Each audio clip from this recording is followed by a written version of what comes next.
The campaign begins in the chaotic aftermath of the capture of the pirate queen Tagaka, following the events of the Kyoshi Era.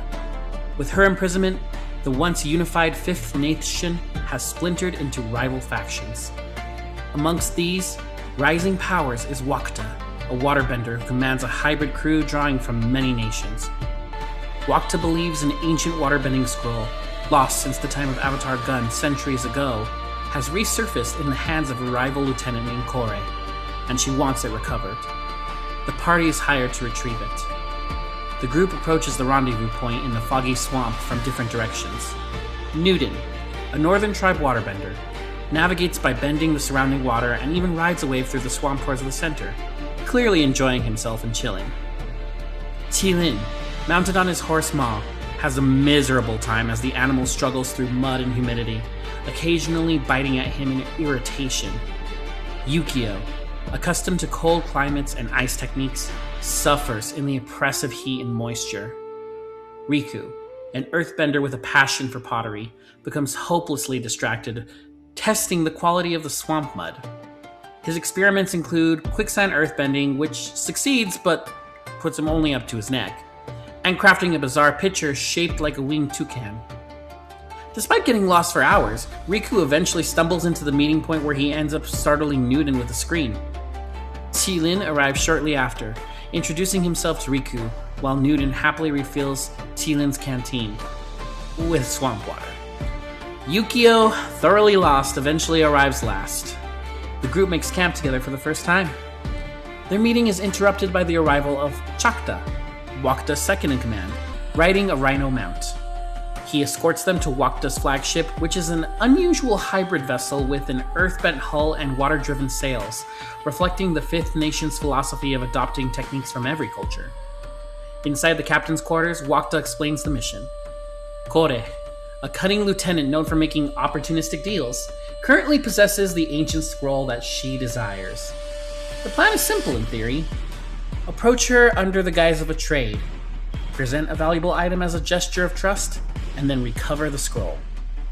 The group is given a gift they must bring back as a sign they will return with the scroll, which is a sealed statue of a monkey studded with rubies, forged from brimstone and sealed shut by firebenders. Wakta provides them a map charting a sea route to a coastal landing point near where Republic City will one day stand. From there, they must travel overland towards Yudao, and eventually Kore's territory. They have until the end of winter to complete the mission. The party travels aboard Wakta's ship for several days, becoming acquainted with the eclectic crew. Riku is assigned to kitchen duty. Unfortunately, severe sickness results in him vomiting in the soup, causing an incident that gets him swiftly removed from cooking. He spends much of the voyage miserably mopping up his own mess. Yukio steps in to salvage the situation, cooking a surprisingly phenomenal meal and brewing calming tea. The shared moment bonds the two, and Riku later records in his journal that Yukio is his best friend. Meanwhile, Tilin demonstrates skill with rigging and wind management, earning a promotion to second rigger. He befriends Gungta, an earthbender who once lived in the lower ring of Ba Sing Se, before joining Wakta's crew after a long journey through the desert. Newton spends much of the time helping propel the ship with waterbending. Though the crew keeps an eye on him, he earns a degree of trust. Yuden also befriends Juna, a veteran Southern Water Tribe sailor who joined the Fifth Nation after the Fire Nation murdered his family. Juna openly admits that whenever he fights Fire Nation forces, he fights to kill. The voyage isn't without trouble.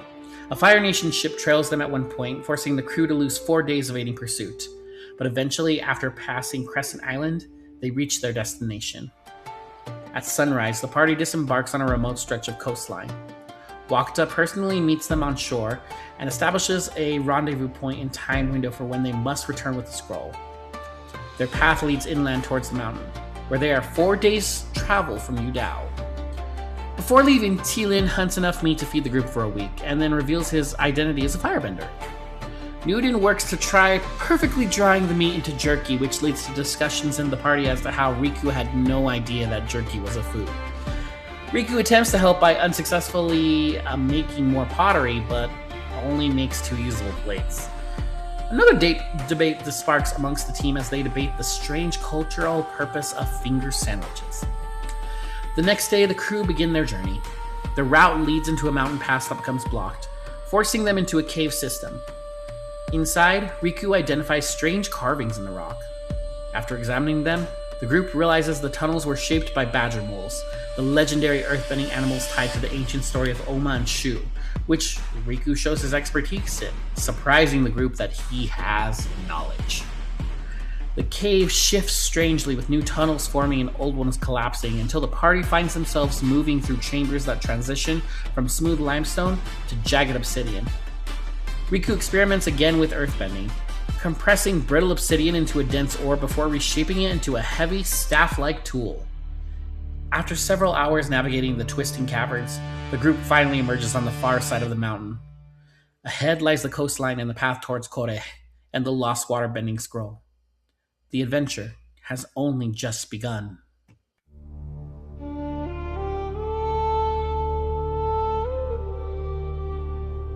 Legends untold,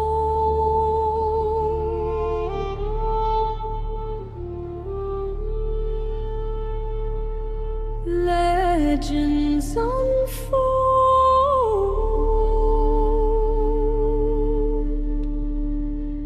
in a world searching for balance.